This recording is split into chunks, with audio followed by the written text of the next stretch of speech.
Raxel Prime's trade district was a mess of noise and heat.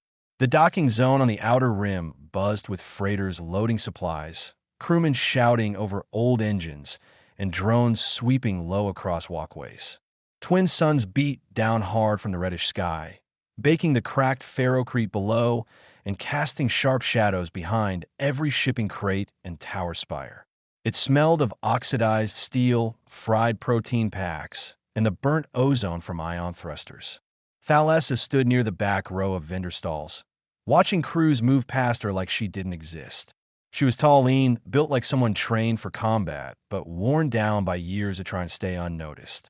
Her skin was a soft violet shade, common among the Zenthari, though slightly dulled from exhaustion. She wore a tight, metallic blue bodysuit with mesh panels lining the thighs and forearms.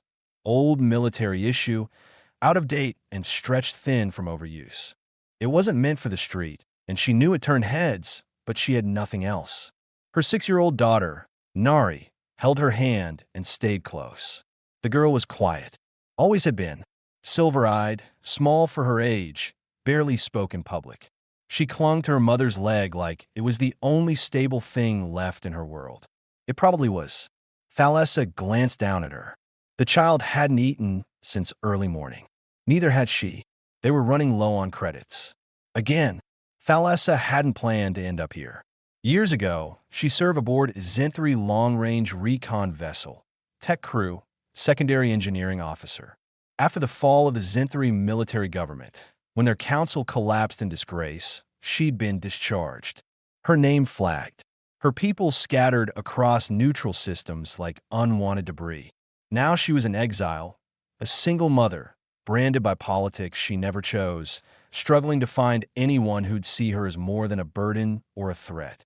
They were on Raxel Prime because it was one of the few neutral zones that allowed aliens with revoked citizenship to dock without immediate detainment.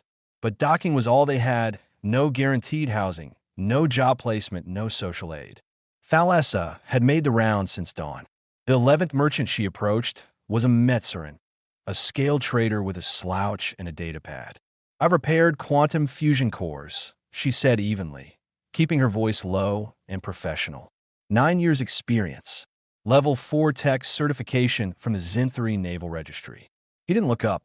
"I can run diagnostics on sublight engines and replace fail-safe triggers in real time. I work fast and clean. I'm also willing to take half pay until the next cargo cycle." Now he looked. "Where's the license?" he asked. She handed him a data chip. He inserted it. Verified. "Zenthari." She nodded once. He set the chip down on the table and pushed it back toward her. "No, no," she repeated. "I'm not getting fined if a patrol ship spots you working under my flag. I don't need the trouble." He didn't say anything about her being a mother. He didn't have to. It was written on his face. She took the chip, turned, and walked away. By the time she reached the edge of the market zone, her muscles ached from holding herself upright.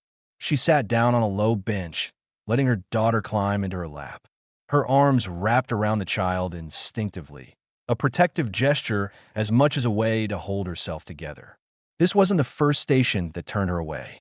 It likely wouldn't be the last. But each time it happened, it cut a little deeper. Not because of pride. That died months ago. It was the constant question in the back of her mind. How much longer can we keep moving before there's nowhere left? She didn't want to think about it anymore. Not in front of Nari. Then she noticed a man watching her from across the corridor. He leaned against a shipping crate, arms folded. Human. Mid-30s, maybe a bit older. Tall.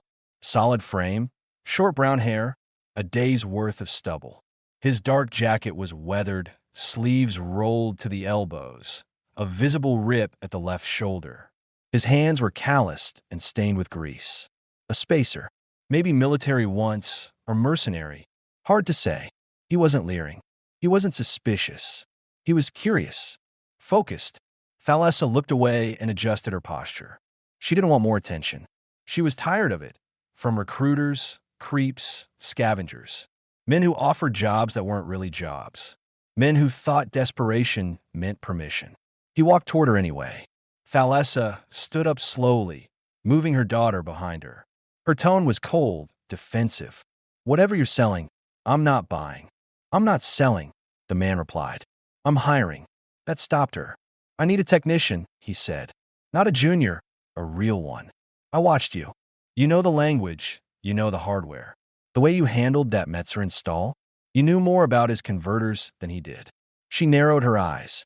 You've been following me? Watching, not following. What's the ship? Iron Widow. Mid-range freighter. Modified hull. Docked at Bay 41. You fly alone? Usually. She glanced down at Nari, then back at him. She comes with me. The man nodded. Figured. Thalessa crossed her arms. Why take the risk? He didn't flinch. Because you haven't quit yet. People who haven't quit, they're worth hiring. She hesitated. Long enough to think through the possibilities. Scam, trap, another dead end. She dealt with all three. But something in his tone felt different. Honest. Not friendly. Not opportunistic. Just clear. He didn't reach for her. Didn't ask for credentials. Didn't ask anything more. Name's Logan Harker, he added. Ex-mercenary. Now, just a pilot moving scrap and salvage between dead sectors. I've got 2 weeks' worth of cargo runs lined up. Could use someone in the engine bay who won't fry the converters. She didn't smile, but she shook his hand. Thalessa, you get one shot with me. I only need one, he said. As they started walking, Nari still held tightly to her leg. The girl looked up at the man beside them and then back at her mother. She didn't say anything. The docking corridors were narrow and lit with flickering strips. As they walked, Thalessa allowed herself one small breath of relief, but not comfort. Not yet. Just movement. Direction. That was enough for now. And behind her, for the first time in weeks, the door to a different life quietly opened. The Iron Widow stood like a forgotten beast in the far corner of docking Bay 41. Its hull was matte gray, streaked with rust near the intake vents. Scorch marks from old atmospheric entries lined the bottom edges. The main cargo ramp was lowered halfway, a yellow caution beacon blinking slowly at its tip. The ship had seen hard use, but it wasn't neglected. Thalessa noticed the clean seal around the thruster valves, the organized tool crates near the landing gear, signs of a pilot who took care of his machine. Logan walked ahead without speaking, his boots clanking against the grated floor. Thalessa followed closely, carrying Nari in one arm. The girl had dozed off. Exhaustion finally won. As they approached the ramp, Thalessa slowed. Her fingers tightened around her daughter's back. Hold up, she said. If there's a crew already on board, I need to know. Logan turned, reading her tone immediately. There's no one else. Just me. And now if you stay you. He didn't add anything unnecessary. That silence helped more than explanations would have. Inside, the ship smelled like machine oil and recycled air. The corridor lights flickered to life as they entered. Motion activated, slightly delayed. The floors were clean, the walls lined with storage compartments. Not luxurious, but stable. Real. He led her down a short hall to a small side room with a sliding door. Inside, one bunk, folded linen, an auxiliary console, and an air vent that buzzed softly. Private berth. It locks from the inside. Bathrooms 2 doors down. She stepped inside, looking over the room quickly, checking corners, checking structural integrity. She nodded. Logan leaned against the doorway. Ship's old, but she holds together. Galley stocked with basics. Water's filtered. Power grid is solar primary with a backup reactor. If you touch the backup without telling me, I'll throw you out the airlock. She looked over her shoulder, expression unreadable. Understood. You can start tomorrow. I got a coolant leak I want you to take a look at. Until then, sleep? She hesitated. I'd like to see the engine room first, before I agree to stay. Logan studied her a second, then nodded. Come on. He led her down a stairwell and through a narrow passage with exposed cables and diagnostic panels. They entered the engine bay, a tight, boxy room with a worn but functional hyperdrive core anchored in the center. The walls were lined with spares, tagged neatly. A small workstation sat to one side, data pads in a rack. It was organized, efficient. Thalessa stepped forward and knelt beside the main housing, inspecting the connection points. She ran her hand across the stabilizer socket. Warm, dry. She moved to the diagnostic panel, and flipped through readouts. After a minute, she looked back. You've been compensating for coolant imbalance by manually rerouting thermal flow. Yeah, risky, but smart. Logan shrugged. Didn't have help. You do now. She stood, dusted her hands, and turned to face him directly. I'll stay. Short term. Until I can afford my own berth somewhere else. Understood. And my daughter eats first. Always. Of course. She extended her hand again. Then we have a deal. He shook it firm. We do. By the time they returned to the crew quarters, Nari had fully fallen asleep on her shoulder. Thalessa gently laid her down on the bunk and tucked a blanket around her. She stayed kneeling beside the bed for a few seconds, just watching her breathe. Logan didn't intrude. He stood just outside the doorway, arms crossed. You never said what happened to her father, he said quietly. Thalessa looked up, voice even. He died during the evacuation. She doesn't remember him. Iberlido. He nodded once. I'm not gonna pry. Good, she replied, then paused. You lost someone too, didn't you? Logan's jaw tightened slightly. More than one. Thalessa didn't press. But something passed between them, mutual understanding not spoken, just recognized. Logan turned. We jump tomorrow at 0800. I'll brief you on the NAV route in the morning. She nodded. Good night. He walked off without another word. The door hissed shut behind him. Left alone in the quiet room, Thalessa sat beside the bunk, resting her head against the wall. The fatigue hit her hard now that her guard was down. But so did something else, an unfamiliar sense of stability. Not safety. That would take time. But for the first time in weeks, she wasn't moving just to survive. She was part of something again, even if only temporarily. That thought made her breathe deeper. Made her believe, for just a moment, that maybe Nari could stop being a burden in others' eyes and simply be a child. She would give this ship everything she had. Not out of loyalty, not yet. But because if this worked, it could be the last time she ever had to beg. Outside the cabin, Logan sat alone in the cockpit. The stars shimmered through the forward viewport. He reached into a small compartment under the console and pulled out a folded photo. A younger version of him stood beside a smiling woman, brown hair, arms around his neck. She was gone now, lost on a mission that wasn't supposed to be dangerous. He tucked the photo back in, leaned back in his seat, and stared out at the stars. He didn't know what exactly he'd just signed up for, but something told him he wouldn't be flying solo much longer. The ship rumbled to life as the Iron Widow disengaged from docking Bay 41. Inside the cockpit, soft blue lights illuminated the controls, casting a dim glow on Logan's focused face. He sat in the pilot's seat, hand steady on the control yoke as the freighter lifted from its mooring cradle. The station fell away below, its jagged architecture shrinking behind the thick glass of the forward viewport. Beyond it, the open stars waited, black, cold, and endless. Thalessa stood quietly behind him. Her arms were crossed over her chest, eyes fixed on the stars ahead. She didn't speak, but her thoughts were loud in her own head. Another system, another chance, maybe the last. She felt Nari's soft breath against her leg. The child stood close, clutching a stuffed synth fabric creature she'd found in the storage locker last night. Logan had given it to her without a word. The girl hadn't let it go since. Course laid in, Logan said, breaking the silence. First stop, Doran belt. We'll offload 30 tons of recycled alloys, then jump again to Vakir Minor. 2-week run, if the drives hold. They'll hold, Thalessa replied. I checked the stabilizers. They're aged but responsive. He nodded once. Glad to hear it. She hesitated. Then, you haven't asked anything about my record.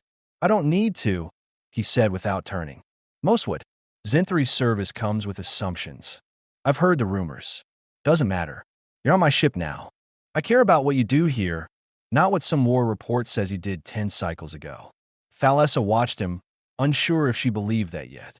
But he hadn't lied to her so far. That was more than most. Later, in the engine room, she slipped into her role like slipping into a second skin. She tied her dark hair back, donned a work harness, and began her inspection. The hum of the hyperdrive core was like a familiar song. She adjusted coolant flow levels, recalibrated intake regulators, and clean carbon scoring from thermal coils. Her hands moved fast, confident. Nari sat on a crate nearby, quietly watching. The girl didn't interrupt. She was used to silence, to waiting. "Hand me the torque wrench," Thalessa said without looking. Nari hopped down and passed it up to her mother with both hands. It was too heavy for her, but she managed. "Thanks, little spark." The girl smiled faintly. That smile hadn't come out much in recent months. Up in the cockpit, Logan monitored diagnostics from the main console. As he watched fuel levels stabilize, he found himself listening more than reading. Listening to the muted sound of Thalessa working below, hearing the rhythm of a professional. Clean, sharp, efficient. No wasted motion. He realized he hadn't had a real engineer on board in almost 4 cycles. He'd had passengers, smugglers, mercs, even a fugitive once. But never someone like her. Not someone who fixed what was broken without being told. He keyed open a private log entry. Day 1. Took on new crew. Thalessa, Zinthari exile, ex-military engineer. Better than advertised. Comes with a kid. Nari. Quiet. Watches everything. Not sure how long they'll stay. I said short term, but part of me already knows better.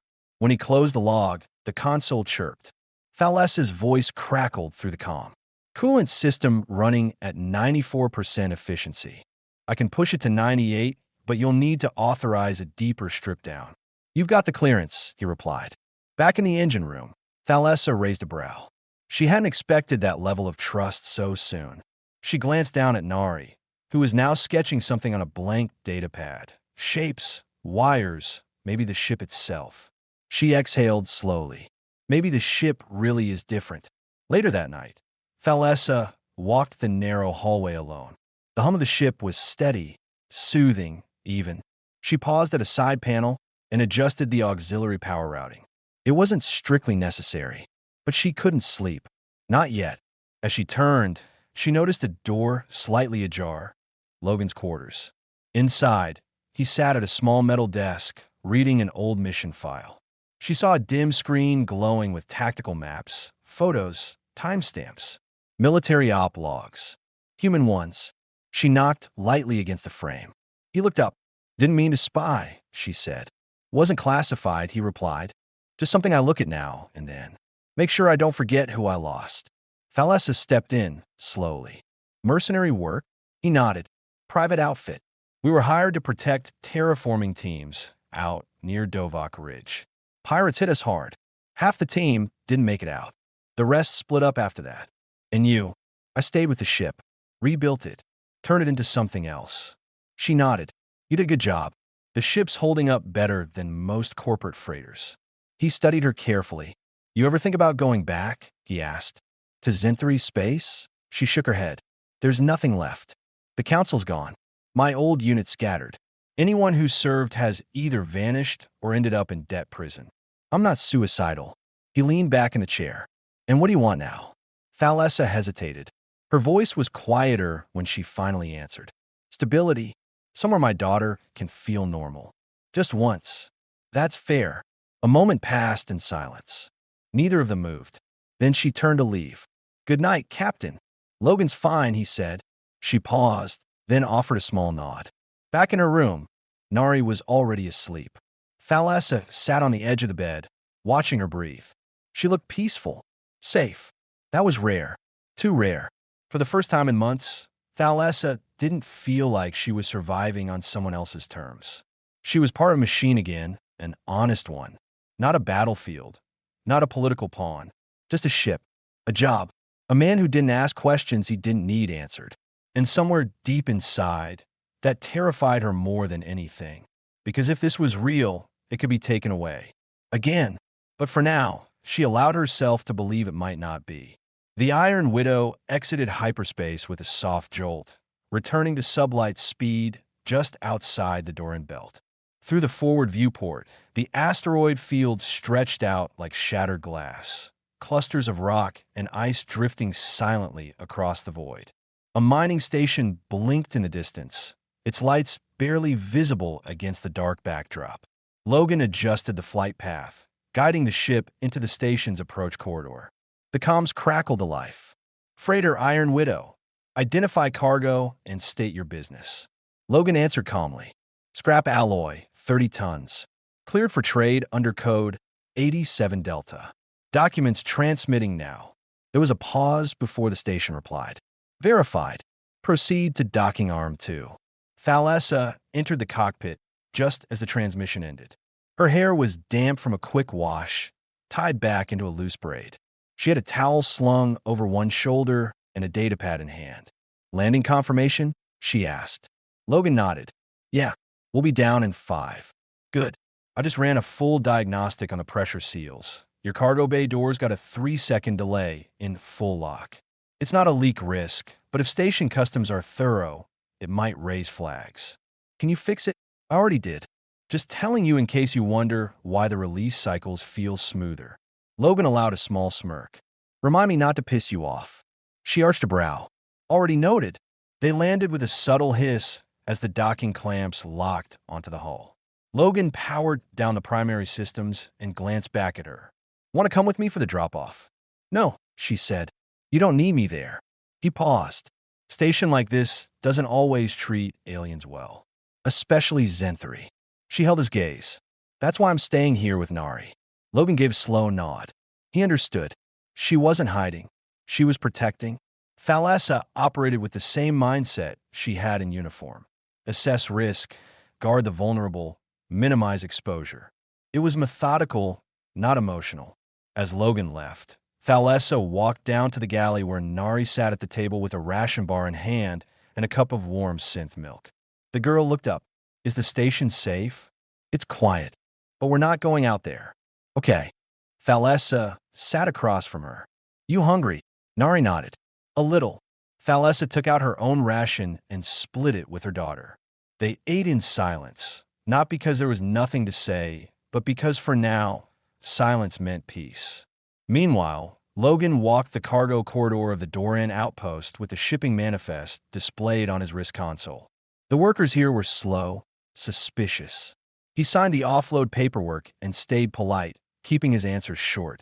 The foreman, a scarred man with an oxygen mask strapped to his jaw, looked up mid-scan. Didn't know humans still ran halls with Zenthari aboard. She's my engineer, Logan said flatly. Yeah? Must be desperate. Logan leaned forward slightly. Not threatening, just enough to shift the tone. She's better than anyone you've got running this station. Don't insult my crew.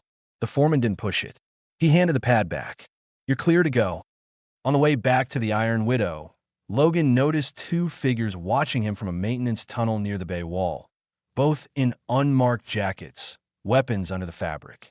Smugglers or pirates. Maybe both. He kept walking, but his hand moved closer to the stunner on his hip. Just in case. Back on the ship, he locked the door behind him and ran a quick scan. No trackers. No unauthorized transmissions. He headed to the galley. Thalessa looked up when he entered. Problems? Not yet. She watched him a second longer than needed. But something felt off. He poured a cup of water and drank it. 2 guys tailing me near the exit. No uniforms, no badges. They didn't follow. Might have just been sizing me up. We need to be careful leaving this station. I know. She stood. I'll check the comm systems. Make sure there's no backdoor signal riding our transponder. Just in case. As she left, Nari looked up at Logan. Are we staying here long? She asked softly. He knelt beside her chair. No, little one. Just long enough to drop junk and fuel up. She nodded and went back to sipping her drink. She wasn't afraid. Just watchful, like her mother. In the comms room, Thalessa sat down and ran a low-level diagnostic across the ship's outgoing traffic logs.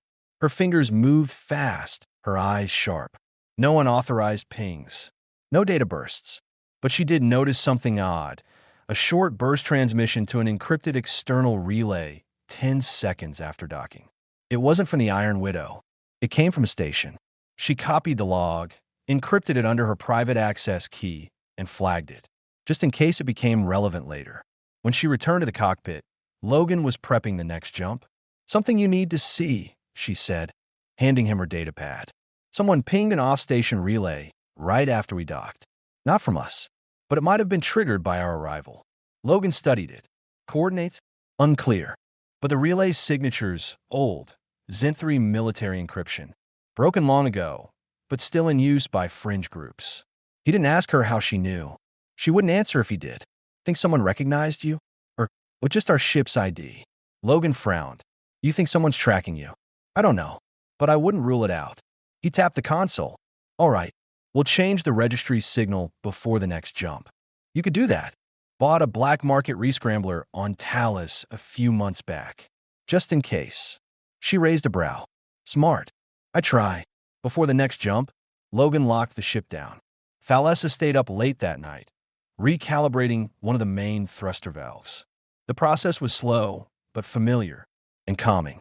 Logan passed by on his way to the crew quarters and paused at the doorway. You ever think about what you'd be doing if the war hadn't ended the way it did? He asked. Thalessa didn't look up. Probably still fixing reactors. Still taking orders. Still wearing a badge that didn't mean anything. You miss it. She paused, tightening a bolt. I miss the certainty, the structure, the feeling that what I did mattered to someone. He nodded. Yeah, I get that. Before leaving, he said one more thing, quietly, but with weight. You matter here, just so you know. She looked at him for a long moment, then gave a single nod. It wasn't trust yet, but it was something. The Iron Widow slipped back into hyperspace with a faint vibration. The ship's aging jump drive groaning under the strain, but holding firm. Logan watched the tunnel of starlight stretch ahead from the pilot's seat, jaw clenched slightly as he monitored the oscillation readings. Beside him, Thalessa sat with her arms crossed, eyes scanning the readings on her secondary display. She wasn't just observing, she was calculating. The strange signal back at Doran belt hadn't left her mind, and neither had the possibility that someone had recognized her. That burst transmission wasn't coincidence. She knew Zinthri code when she saw it, distorted or not. Are we being followed? She asked quietly. No sign yet, Logan replied. But I'm keeping our trajectory erratic. No straight lines. No predictable exits. Good, she said. If someone's watching, they won't get a second chance. Logan glanced sideways at her. There was something sharper in her voice now. Not fear, but readiness. She wasn't a refugee anymore. She was a soldier calculating threats again, and it changed the way she held herself. More grounded, more decisive. Nari was in her bunk, fast asleep. She hadn't asked about the signal or the change in atmosphere on board, but she could feel it. Children always did, even without the words. Logan broke the silence. That relay, do you think it's tied to your past? Possibly, she said. Back during the collapse, some of the Zinthri command didn't go down with the council. Rogue fleets. Operatives who didn't accept disarmament. Some went pirate. Some became mercenaries. Others disappeared. And you? I disappeared the moment I walked off my last deployment with a child in my arms and no home to return to. Logan didn't speak for a few seconds. Then, what happened on that last deployment? I was posted to a support ship near the Korean border. When a mutiny started, most of the command staff went down fighting. I had a choice: follow them into the fire or get as many civilians off as I could. Ishuzivak. My daughter was one of those evacuees. That wasn't retreat. That was survival. To some Zinthri, survival without victory was treason. Logan sat back, understanding more than he let on. And now you think one of those ghosts is still alive, still watching. She nodded. And they don't leave things unfinished. Later that day, the Iron Widow dropped out of hyperspace near Vakir Minor. The planet below was gray-brown, its surface battered with quarries and processing zones. Massive mechanical arms extended from orbiting platforms, pulling mineral loads into slow-moving haulers. Logan made contact with the orbital control tower and received docking clearance. Standard procedure, he muttered. In and out. No customs. Thalessa had already begun a scan of the platform's digital signature, checking for anything out of place. This wasn't paranoia, it was protocol. Old habits from a different life. I'm seeing clean logs, she confirmed. But I'm not stepping off this ship until I verify the transponder cloak held. Fine by me, Logan said. I'll handle the delivery. As he left the ship, Thalessa retreated to the engine room. She opened a maintenance panel and pulled out her encrypted datapad. Inside were old files, Zinthri service records, code archives, blacklists. One name caught her attention: Commander Velk Ranner, former naval intelligence. Allegiance unknown. Last known location classified, but rumored to be operating in neutral space, recruiting ex-soldiers for independent ops. He had been her superior once, the man who called her a traitor for abandoning the fleet. If anyone had recognized her at Doran Belt, it was likely someone working for him. The idea sent a cold weight through her chest, not for her own safety, but for Nari's. Back on the orbital station, Logan signed off on the cargo and made his way back to the Widow. As he walked the corridor, a figure appeared behind him, tall, armored, human. Logan Harker, the man said, voice low, mechanical. Logan didn't stop walking. You've got the wrong guy. The man kept pace. I know who you're traveling with. That made Logan stop. You don't want to finish that sentence, he said, turning. The armored man stepped forward. His badge was unmarked. No affiliation. Private. She's flagged by the archive. Old Zenthri military blacklists. You got an exile with you. Potential war criminal. You sure you know what she's done? Logan didn't blink. I know what she's doing now. And that's all I care about. She's being tracked. Orders came down 2 cycles ago. Whoever she is, someone's willing to pay to bring her in. Logan stepped closer, voice sharp. Get off my ship's trail. The man didn't push further. You'll regret standing between her and what's coming. Logan turned and walked away without another word. But the tension stayed in his spine until he was back on board. Inside, he found Thalessa in the engine room. You were right, he said. Someone's tracking you. Her eyes narrowed. Who? Didn't give a name. But he wasn't freelance. He had backing. Someone wants you alive. Bad enough to send an operator. She closed the panel behind her. Then we jump now? No rest. No delay. Logan nodded, plotting a long-range arc. No predictable stops. But I need to know, how far are you willing to go to protect that girl? Thalessa didn't hesitate. I'll tear apart any system that tries to take her. And for the first time, Logan saw her without the weight of exile, without the mask of a technician. Just as a mother. Fierce. Uncompromising. Unafraid of war if it came to her door. He returned to the cockpit. The NAV system blinked, waiting for destination input. He didn't ask where they were going next. She had already told him. They were going wherever she was safest, and he was going with her. The Iron Widow jumped to deep space, far beyond the reach of scheduled lanes. Logan sat at the helm, eyes fixed on the glowing trail of the hyperspace corridor. His fingers tapped the console rhythmically, not from habit, but from calculation. He was thinking 3 moves ahead. A routine cargo run had turned into something else, something personal. And now the game was changing. In the co-pilot's seat, Thalessa stared ahead in silence. She had pulled her hair back tighter than usual, a subtle sign of heightened readiness. Her posture was rigid, no wasted movement. She was bracing for something. Nari sat in the back of the cockpit, curled up in a padded side seat with her sketch pad on her knees. She drew in slow, careful strokes. A diagram of the ship, interior layout, heat lines, vent ports. It was a kind of language for her. Something private, something that made sense. Logan broke the silence. You ever hear of a system called a Trinverge? Thalessa nodded slowly. Outer frontier, low visibility, no beacon hubs. Pirate traffic is minimal. Terrain is rouge. Why? There's an old fuel depot there. Corporate built, abandoned after the last trade war. I used it as a dead drop spot back in my smuggling days. If we go silent now, reroute through a blind NAV arc, we can hole up for a few days. See if anyone's following. Thalessa considered it. We'll need to mask the exit signature. Change the pulse pattern. I can handle that, but I'll need you on the reactor timing. Done. Logan reached over and input a manual override on the NAV system. The computer protested, blinking red, until he forced a hard confirmation. The ship shifted course, hard left, then down, like diving into an invisible trench in the fabric of space. Nari looked up at the sudden change. Are we okay? Thalessa turned toward her. Her voice softened immediately. We're fine, just changing lanes. Because of the bad people?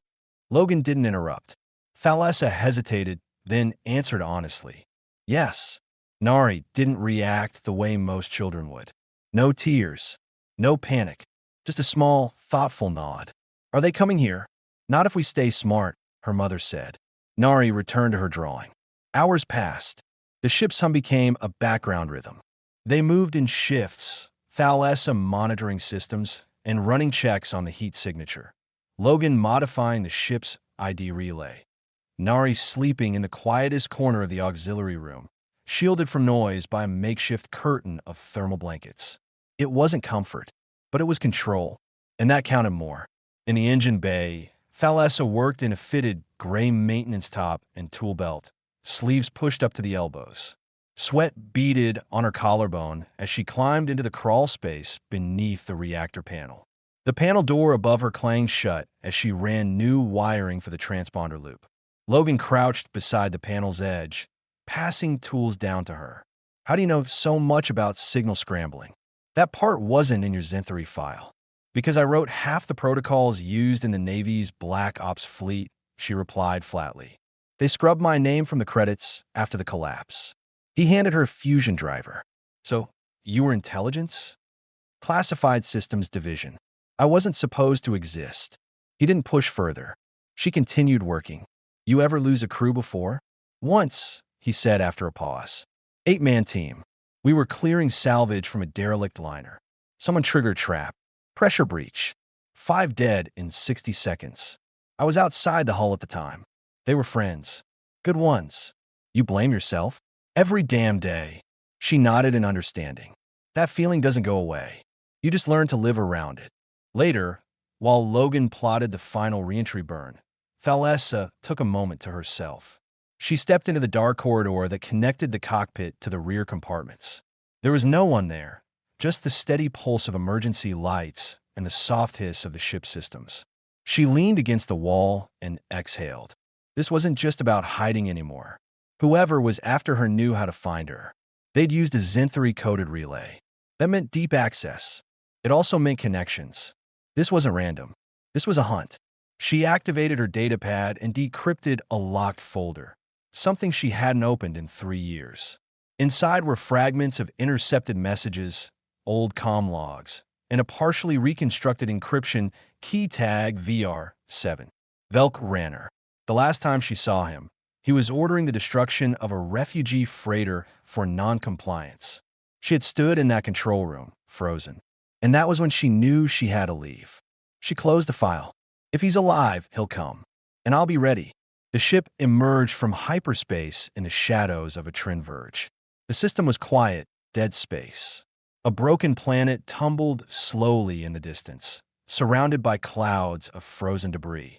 The abandoned fuel depot drifted just beyond sensor range, hidden beneath layers of dust and forgotten metal. Logan powered down the engines to minimal output. The ship went dark except for critical systems. They were invisible now, cold, silent, low profile. They would wait, and whatever was coming next, they'd face it together. The Iron Widow floated in blackout mode within the dust cloud of a Trinverge.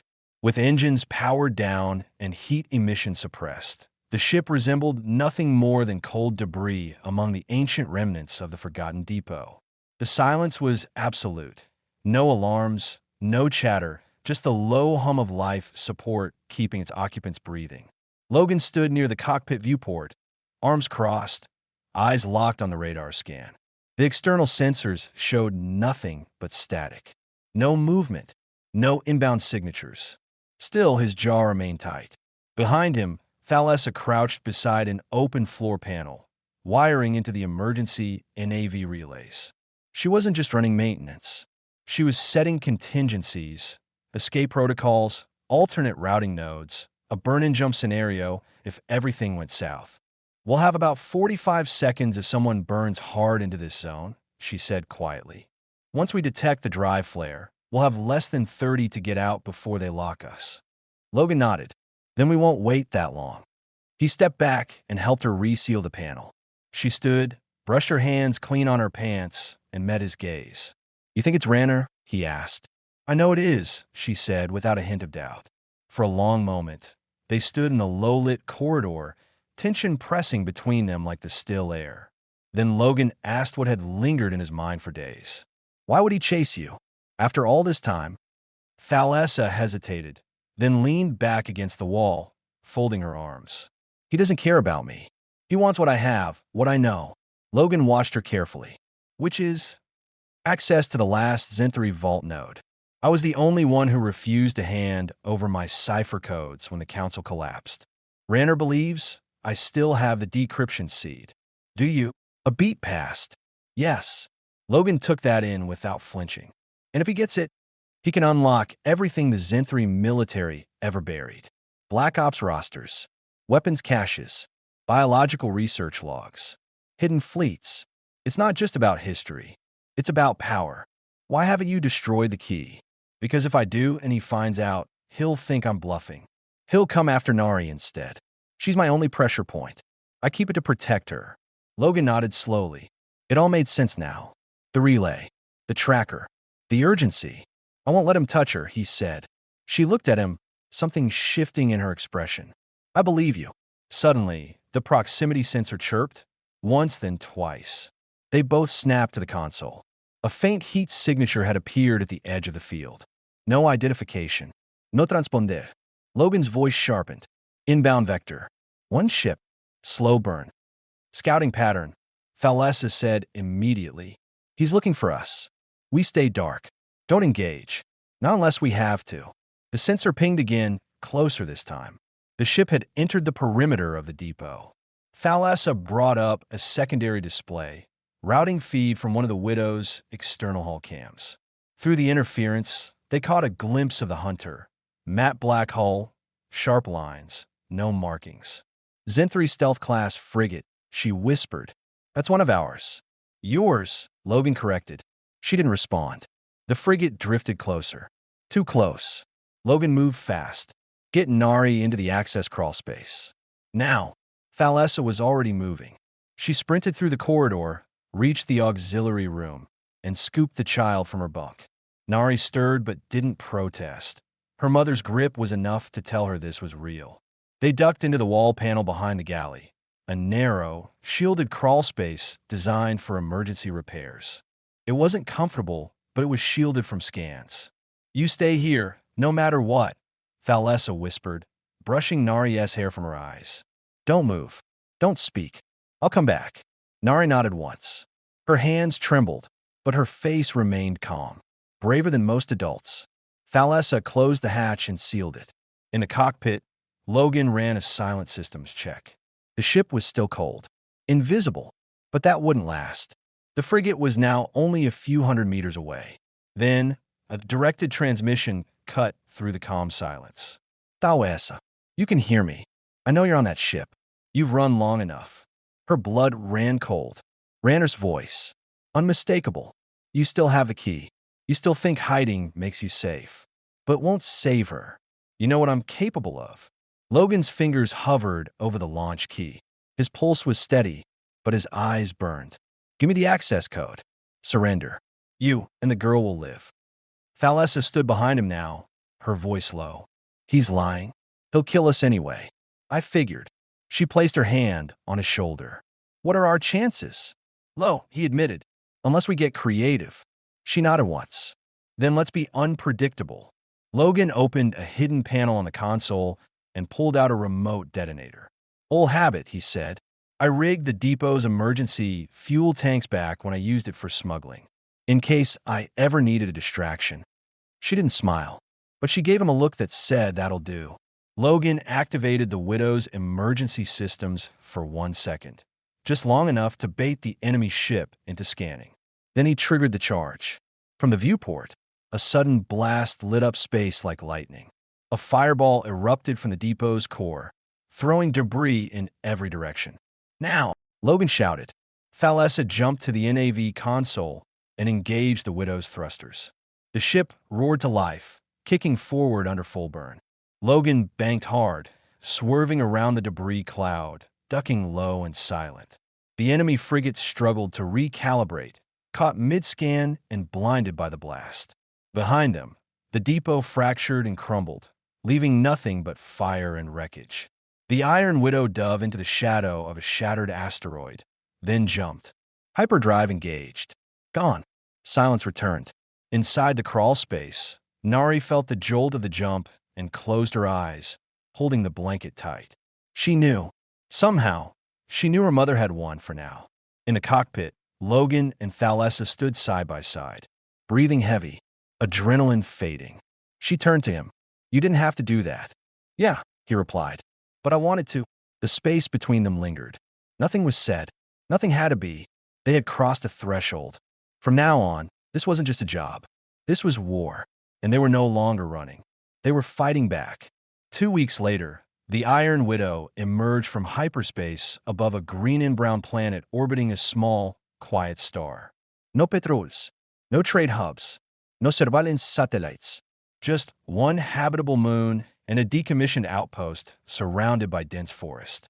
Logan adjusted the controls, his voice calm but firm. No registry, no signal repeaters, no activity since the collapse. It's off-grid, a perfect place to disappear. Thalessa stood behind him, arms folded, her gaze fixed on the landscape below. She hadn't spoken much since the escape from a Trinverge. Ranner's voice still echoed in her head, but the silence since then had spoken louder. There had been no signs of pursuit, no signals, no shadows on the radar. Either they'd truly lost him, or someone pulled him back. She didn't care which. The outcome was the same. He was gone. "Landing zone looks clear," Logan continued. "Forestation around the East Ridge.